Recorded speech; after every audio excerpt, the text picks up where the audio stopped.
دونوں ہاتھوں میں ہتھکڑیاں، پاؤں میں بیڑیاں اور زنجیریں. وہ اسے باقاعدہ ایک بڑا قیدی بنا کے پیش کرتے ہیں. دہشت گرد تھا یہ اس لیے پھر یہ کہتے ہیں لوگ طاہر پرنس نے اب تو تیفی اور گوگی کو چیلنج کر دیا. اب طاہر پرنس پہ مقدمہ چلتا ہے. طاہر پرنس کو عدالت سزائے موت سنا دیتی ہے. جیل کے اندر اس کا کیسا ٹائم گزرا؟ مظہر طبی کے ساتھ جیل میں رہا. یہ جیل کی چھت پر بیٹھ کر لوڈو کھیلتے تھے. عدالت سے رہائی کے بعد طاہر پرنس کی لائف میں کیا کچھ ہوتا ہے؟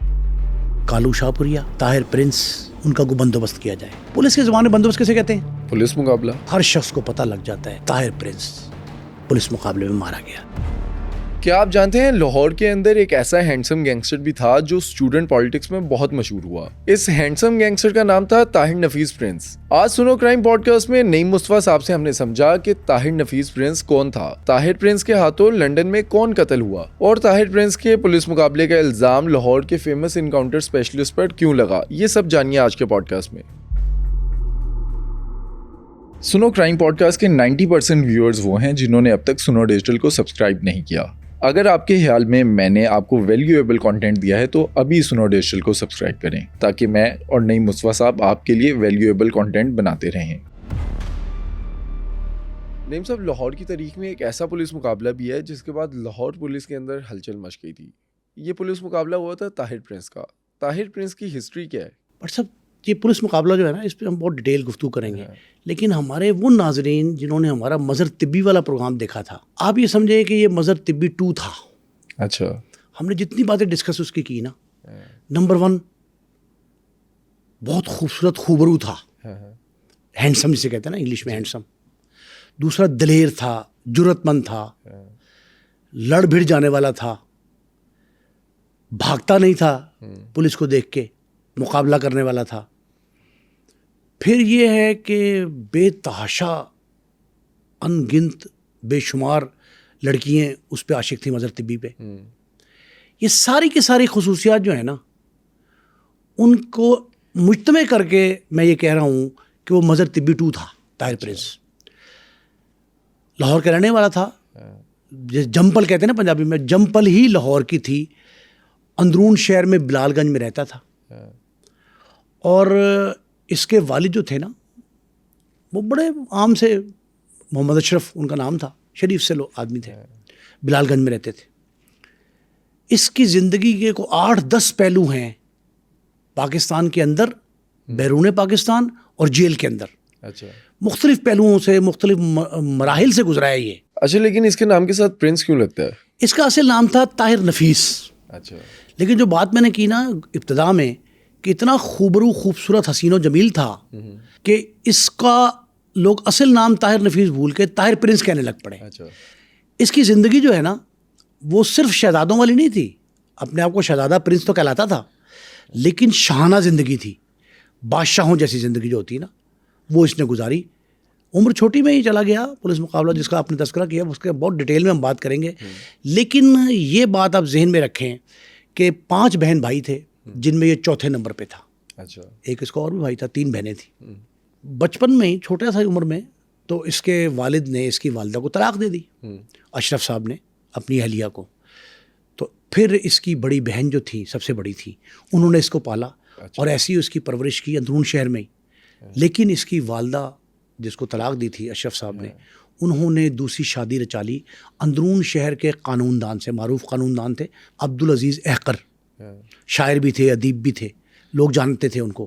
بہت نامور آدمی تھا. اس شخص کے پاس نئی شادی کر لی. تو بڑی بہن نے جب اس کو پالا پوسا، تو اس کو شروع سے اس کی خوبصورتی کی وجہ سے یہ اس میں زوم تھا، اس گھمنڈ میں تھا یہ کہ میں بہت خوبصورت ہوں علاقے کا. اور وہاں سے اس کو علاقے کی چودراہٹ کا شوق پڑا تھا. بچپن سے یہ شوق اس کا تھا کہ چاہتا تھا کہ میں جو ہے کسی نہ کسی طریقے سے نامور ہو جاؤں. اب باوجود اس کے کہ یہ میٹرک نہیں اس نے پاس کیا تھا.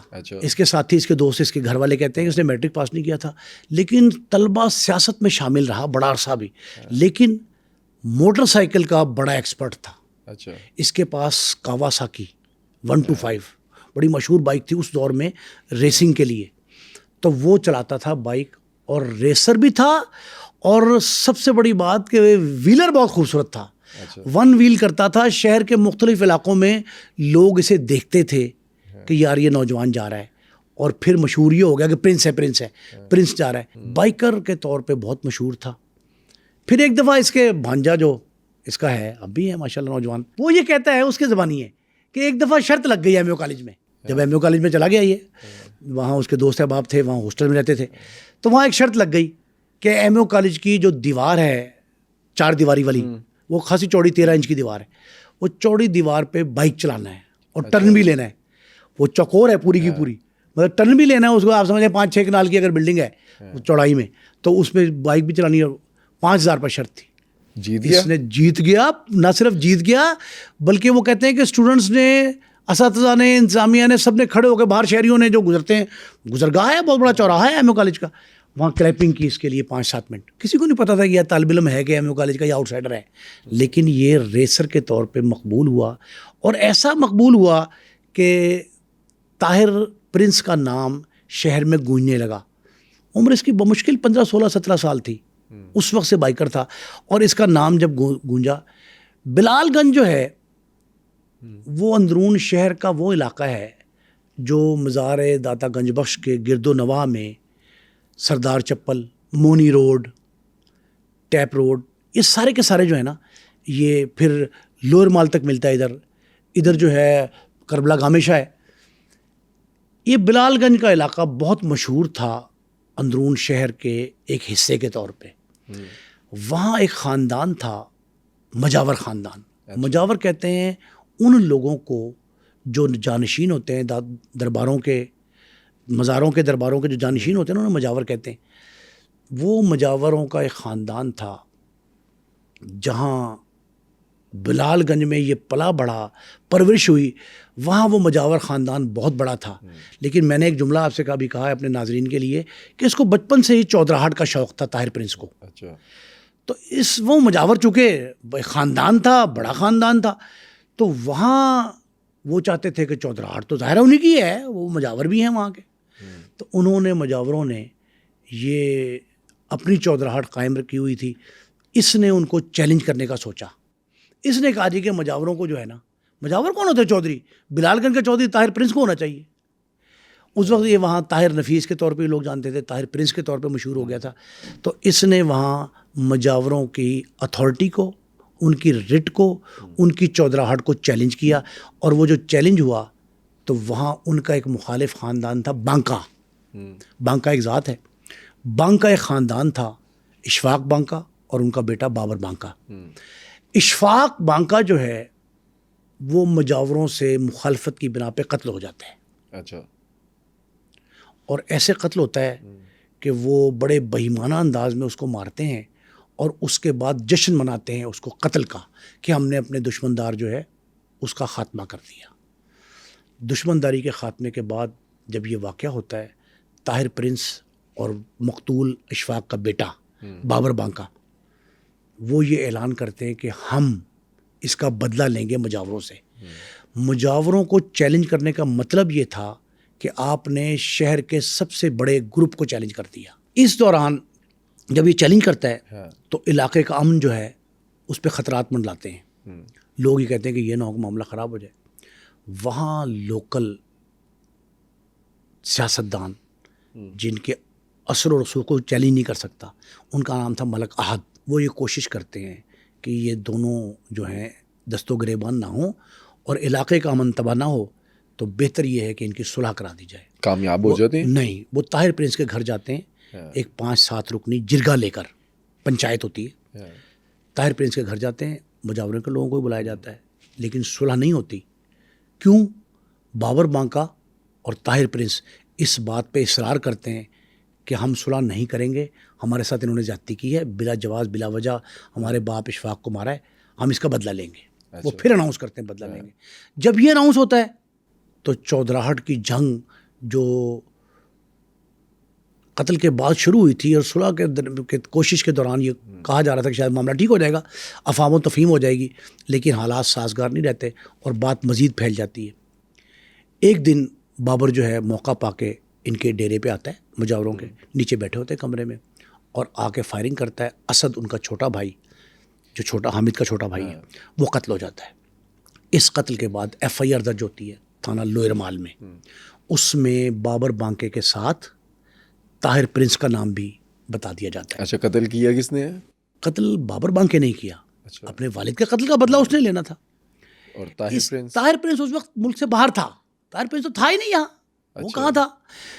وہ ہوتا یہ ہے کہ درمیان میں طاہر پرنس کا عشق چلتا ہے بھاٹی کی ایک لڑکی سے, یہ دونوں شادی کر کے انگلینڈ چلے جاتے ہیں. اچھا جب یہ قتل ہوتا ہے اسد تو وہ ملک سے باہر ہی تھا, طاہر پرنس یہاں نہیں تھا. تو ایف آئی آر میں نام اس لیے آ گیا کہ مدعی نے لکھ کے دیا, مدعی نے کہا جی کہ انہوں نے کیا, اس کا بھی نام آ گیا. وہ بابر نے اون کیا کہ میں نے مارا ہے, اور علل اعلان کہا اس نے کہ میں نے مارا ہے, میں نے اپنے باپ کے قتل کا بدلہ لیا ہے اور حساب چکا دیا میں نے. لیکن وہ کیا کہتے ہیں, وہ کہتے ہیں جی کہ اصل میں اس قتل کی جو پرانے شہردار لوگ ہیں نا, دشمندار بھی خاص کر, وہ اس کا نام پہلے لکھواتے ہیں جس نے قتل کی پیروی کرنی ہوتی ہے مقدمے کی.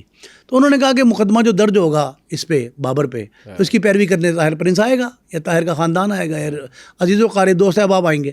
تو انہوں نے طاہر کا نام بھی ڈال دیا. طاہر ہوتا ہے ان دنوں لندن میں. اچھا لندن میں اپنے روٹین میں لگا ہوا ہے, وہ کام کرتا رہتا, سارا کچھ ہے. اس دوران اس کی ایبسینشیا میں, غیر حاضری میں, عدالت میں مقدمہ چلتا ہے اور طاہر پرنس کو سزائے موت ہو جاتی ہے. اچھا بابر کو تو ہونی تھی, ظاہر ہے بابر پہ تو الزام تھا, موقع کا ملزم ہے. طاہر پرنس پہ بھی الزام تھا کہ جی یہ اس نے مروایا ہے یا مارا ہے. تو طاہر پرنس کو عدالت سزائے موت سنا دیتی ہے. وہ اپنا روٹین میں کام کر رہا ہے, میاں بیوی دونوں وہاں ہیں انگلینڈ میں, لندن میں پھر رہا آ جا رہا ہے. طاہر پرنس کا کیا ریئیکشن ہوتا ہے اس پر؟ طاہر پرنس اس پہ بے گناہی اپنی کہتا ہے, لیکن وہ یہ کہتا ہے کہ میں ساتھ ہوں اس کے, بابر کے, رہوں گا, میرا تعلق ہے اس سے. اس نے بانکا فیملی سے تعلق کبھی نہیں توڑا. میں نے آپ سے کہا نا کہ وہ ڈٹ جانے والا, اصرار کرنے والا, مصر رہنے والا وہ شخص تھا. وہ لندن میں ایک دن ایک میٹ شاپ پہ جاتا ہے گوشت کی خریداری کے لیے, روٹین میں, میاں بیوی وہاں رہ رہے ہیں. وہاں جاتا ہے تو وہاں گوشت کی دکان پہ کھڑا ہے اور گوشت لے رہا ہے. وہاں مجاور خاندان کا ایک کزن, اچھا, وہ آتا ہے, دیکھتا ہے, اس نے کہا یہ تو طاہر پرنس ہے. اس نے تصویریں بھی دیکھی تو جانتا بھی تھا, علاقے کا رہنے والا مقتول تھا جو قتل ہوا, اس کا کزن اسد کا اور حامد کا. ان فیملی کا ایک نوجوان لندن میں تھا, پڑھنے کے غرض سے گیا ہوا تھا. اس نے دیکھا طاہر پرنس یہاں پھر رہا ہے. اس نے فوری طور پہ کیا کیا, یہ اطلاعات جو دی گئی ہیں بعد میں ملی, تاریخ کا حصہ ہیں, اس نے چھری پکڑی اور کہا کہ طاہر کو گھونپ دے, مار دے. وہاں سامنے جہاں وہ میٹ شاپ پہ کھڑا تھا وہاں شیشہ لگا ہوا تھا. اچھا, طاہر اب سامنے کھڑا ہے, دکاندار کے سامنے شیشہ ہے, شیشے میں سے پیچھے نظر آ رہا ہے کہ بندہ آ رہا ہے. وہ تھا تو جاندار آدمی اور تگڑا بھی تھا. اس نے پیچھے ہاتھ گھما کے اور چھری پکڑی اور زور سے ماری نا. وہ چھپنے کے لیے, بچنے کے لیے چھری پکڑ کے نیچے ماری, تو وہ نیچے ہوا تو اس کے سینے میں چھری لگی. اچھا, دل میں کچھ چیرتی ہوئی گزر گئی. زوردار طریقے سے ماری تھی. موقع پہ مر گیا. وہ موقع پہ مر گیا, پکڑا گیا, پولیس نے پکڑ لیا اس کو, طاہر پرنس کو, کہ بھئی یہ تو جاتی ہوئی. اب طاہر پرنس پہ مقدمہ چلتا ہے, انکوائری ہوتی ہے ابتدائی. وہاں تفتیش جو ہے اس 2 مراحل پہ ہوتی ہے, ایک پریلیمنری انکوائری, پھر انویسٹیگیشن. اس انکوائری میں پولیس افسران نے یہ دیکھا, CCTV فوٹیج وہاں سے لیا, اور وہ ساری گواہیاں, موقع پہ لوگ موجود تھے, قصائی کی دکان ہے, قصاب کی میٹ شاپ ہے, تو وہاں یہ ثابت ہو گیا کہ اس نے اپنے پرسنل دفاع کی خاطر جو ہے اس کو ماری چھری. سیلف ڈیفینس میں ہوا. اب سیلف ڈیفینس میں ضابطۂ فوجداری جو برطانوی ہے اس کے تحت, ویسے انٹرنیشنل لا بھی یہی ہے, اس کے تحت 7 سال قید اس کو سنائی گئی. 7 سال قید اس نے وہاں کاٹی. بیوی وہاں موجود رہی, لندن کی جیل میں رہ کے 7 سال قید کاٹی. 7 سال 2 دفعہ قید ہوئی ہے اس کو, ایک پاکستان میں سینٹرل جیل لاہور میں رہا, کوٹلکپت جیل میں, اور دوسرا وہاں جیل میں لندن کی جیل میں 7 سال قید بھگتنے کے بعد کچھ معافیاں بیچ میں ہو گئی تھیں. اور اچھا, اگر آپ ویل بیہیویئر ہیں نا, آپ کا بیہیویئر اچھا ہے, تو اس میں سزا میں تخفیف ہو جاتی ہے. یہ تخفیف بھی لامحالہ ہوئی ہوگی. یہ سزا بھگت کے رہائی قریب آئی تو اس کو 2-3 آپشنز دی گئیں برطانوی وزارت داخلہ کی طرف سے. ایک یہ کہ تمہیں ڈیپورٹ کر دیتے ہیں, پاکستان چلے جاؤ, تم پاکستانی شہری ہو, یو کین گو بیک, چلے جاؤ, پہلا. دوسرا اسے کہا کہ ہم تمہیں یہاں اسائلم آپ کو دے دیتے کہ آپ یہاں زندگی گزارو باقی, اور یہاں رہ لو. اس نے کہا جی میں پاکستان جانا پسند کروں گا. وجہ کیا تھی؟ پاکستان کیوں آیا؟ اسے پتا بھی تھا کہ اس کی جان کو خطرہ ہے پاکستان میں. یہ یہاں سب سے اہم مسئلہ تھا کہ اس کی جان کو خطرہ ہے. سزائے موت ملی تھی. سزائے موت بھی ہے عدالت کی طرف سے اس کو. اس کے باوجود اس نے کہا جی کہ میں اپنے خاندان کو اور خاص کر جس کے ساتھ میرا ساتھ ہے بانکا فیملی, وہ پریشانی میں ہے, میں ان کو نہیں چھوڑوں گا, میں پاکستان جاؤں گا. پھر یہ کہتے ہیں کہ جب ایئرپورٹ پہ یہ اتارا گیا ہے, اس کو لائے ہیں ایئرپورٹ پہ, تو وہاں بھی اس نے تفتیشی افسروں سے, پولیس والوں سے کہا, پولیس والے کھڑے ہوئے تھے جب یہ لاہور ایئرپورٹ پہ اترا ہے, تو بٹ صاحب اس نے یہ کہا ان سے کہ بھائی میں اپنے وطن آ گیا ہوں, اب جو سلوک یہاں ہوگا میں یہاں بھگتوں گا اپنے وطن میں. وہاں بھی میں 7 سال قید کاٹ آیا ہوں. پولیس ایئرپورٹ پہ موجود تھی, مجاوروں نے مینیج کیا ہوا تھا, اور یہ جیسے آیا پولیس نے اس کو پکڑا اور سیدھا سینٹرل جیل بھیج دیا. جیل کے اندر اس کا کیسا ٹائم گزرا؟ جو شاہانہ زندگی یہ آزاد حیثیت میں گزارتا تھا اس سے زیادہ بہتر اس کی جیل میں گزری. 2 وجوہات کی بنا پہ. ایک تو یہ طاہر پرنس کے طور پہ ایسے لوگ اسے آئیڈلائز کرتے تھے. دوسرا اس کا جو ہم شکل تھا, اس کی فوٹو کاپی, اس کا نمبر 2 مدر طبی, اس کی وہاں ملاقات ہو گئی. مدر طبی جیل میں تھا. یہ جیل کی چھت پر بیٹھ کر لوڈو کھیلتے تھے, تاش کھیلتے تھے, تصویریں بناتے تھے. کیمرہ, اچھا جیل کے اندر کیمرہ جانا ناممکن حد تک مشکل ہے, ناممکن حد تک, کیونکہ موبائل تو تھے نہیں اس وقت. اس نے کیا کیا کہ وہاں جیل میں کیمرہ منگا کے وہاں تصویریں بناتا. اکثر اس کی تصویریں جو نیٹ پہ بھی ہیں وہ جیل سے ہیں. جیل سے ہیں. پھر ایک اور بات, جیل کی چھت پہ سینٹرل جیل کوٹ لکھپت سب سے سخت جیل ہے لاہور کی, وہاں پتنگ بازی بھی کرتے تھے وہاں چھت پہ لوگ. ان قیدیوں حوالاتیوں کے ساتھ مظہر طبی اور یہ بھی پتنگ بازی کرتے رہے. ان کا ایک بھانجا جو اب کہتا ہے سہیل پوما, ہاں پوما یہ کہتا ہے کہ میں نے پتنگیں اور وہ لا کے دی. اچھا پتنگوں کا بہت شوقین تھا. پر ایک بات میرے ذہن میں آئی, اس کے خلاف جو چارج شیٹ جاری کی ہے نا لاہور پولیس نے, وہ میں نے چارج شیٹ پڑھی ہے ساری. اس چارج شیٹ میں اس پہ ڈکیتی کے کئی الزامات ہیں. ان میں کون سی زیادہ ڈکیتی ہے پتہ آپ کو؟ کون سی؟ ڈور جو ہے نا, ڈور, اس کے پنے لوٹنے کی, کہ پنے چھین لیے. کوئی شخص جو ہے نا وہ چرخیاں لگا کے لمبی لمبی اس کو جو ہے نا مانجا لگا رہا ہے, ڈور تیار کر رہا ہے, اس نے پنے بنائے, وہ لوٹ کے لے گیا. یہ بڑا شوقین تھا پتنگ بازی کا. اس وقت پتنگ بازی تھی بھی بڑے عروج پہ, اور اندرون شہر کے مزنگ, اچھرا, اسلام پورہ, ساندہ اور یہ مونی روڈ, بھاٹی دروازہ, لوہاری, شالمی, موچی دروازہ, یہ تو پتنگ بازی کا گڑھ تھے اندرون شہر میں. تو اسے شوق بہت تھا پتنگ بازی کا. اور اس نے اپنے گھر کی چھت پہ بھی, جب یہ لڑکپن میں تھا 10-12 سال کا, تب بھی پتنگ بازی کی. اور بعد میں پھر اگر پیسے نہ بھی تھے, ظاہر ماں نے علیحدہ شادی کر لی, دوسری کر لی, باپ طلاق دے گیا, تو علیحدگی کے باوجود چھوٹی عمر میں بھی یہ اپنا شوق پورا کرتا تھا پتنگ بازی کا. اور کیسے کرتا تھا کہ لوگوں سے پنے چھین لیتا تھا, ڈور جو ہے اس کے پنے چھینتا تھا. یہ اس کے FIR میں لکھا ہے, جو اس کا اعمال نامہ ہے, جو چارج شیٹ جاری کی ہے پولیس نے, اس کا یہ حصہ ہے کہ پتنگ ڈور جو ہے وہ بھی چھینا کرتا تھا, پنے. جیل سے نکلا کیسے؟ جیل میں نے آپ کو بتایا اس نے شاہانہ زندگی گزاری. پھر مظہر طبی کا ساتھ, سونے پہ سوگا تھا, مظہر طبی کے ساتھ جیل میں رہا. آنا جانا, میل ملاپ, ملاقاتیں بھی جیل میں کرتا تھا. یہ اس کے چاہنے والوں کی ایک بڑی فہرست تھی, جو ہر روز دوسرے دن تیسرے دن جو ہے وہ آ کے درج کرواتے تھے, اپنی ملاقاتوں سے ملتے تھے. ایک دن کیا ہوتا ہے, اس کے سوتیلے والد عبدالعزیز احقر, وہ اپنے ساتھیوں سے, اپنے دوست احباب جو وکلا تھے, قانون دان تھے بڑے, ان سے یہ کہتے ہیں, بار میں تذکرہ کرتے ہیں کہ میرا بیٹا جو ہے طاہر پرنس, طاہر نفیس, وہ ایک مقدمے میں گرفتار ہے, اور یہ اس وقت مقدمہ ہوا ہے قتل کا جب وہ ملک سے باہر تھا. تو وہ کہتے ہیں ہم تو اس کا پٹیشن کرتے ہیں. وہ لاہور بار کی طرف سے ایک پٹیشن داخل کرتے ہیں ہائی کورٹ میں کہ ایک شخص جو جیل میں قید ہے, سینٹرل جیل کوٹ لکھپت لاہور میں, اسے اس وقت گرفتار کیا گیا جب وہ بیرون ملک سے آیا تھا. اور جب یہ واقعہ ہوتا ہے, FIR درج ہوتی ہے, وہ FIR بے بنیاد ہے, وہ FIR کو چیلنج کر دیتے ہیں. اور اس وقت یہ طاہر پرنس یہاں موجود ہی نہیں تھا. طاہر نفیس اس کا نام تھا, درج ہے ان PLD میں درج ہے کہ مقدمہ کیا ہوا. یہ وہاں ہائی کورٹ میں سماعت ہوتی ہے, اور اس سماعت کے دوران فاضل جج جو ہیں ہائی کورٹ کے, وہ یہ جرح کے بعد یہ کہتے ہیں کہ اس کو طلب کرو.